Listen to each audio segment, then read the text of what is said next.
மனசு ரொம்ப கவலையா இருக்கு, ரொம்ப மனசுல ஒரு பிரச்சனை குழப்பமாவே இருக்கு அப்படின்னா இந்த அம்பாள ஒரு நிமிஷம், ஒரே ஒரு நிமிஷம் உள்ளம் உருகி கண்ணீர் பெருகி, அம்மா இந்த பிரச்சனையே நீ பாத்துக்கோ அப்படின்னு அவள்கிட்ட விட்டுட்டா அதுக்கப்புறம் அதை பத்தி நாம கவலையே பட வேண்டாம்.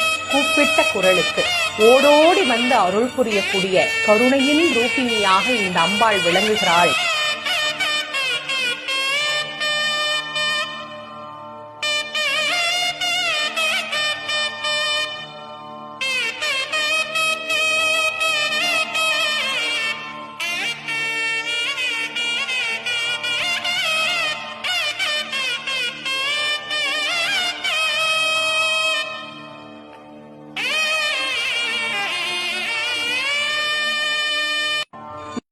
மனசு ரொம்ப கவலையா இருக்கு, ரொம்ப மனசுல ஒரு பிரச்சனை குழப்பமாவே இருக்கு அப்படின்னா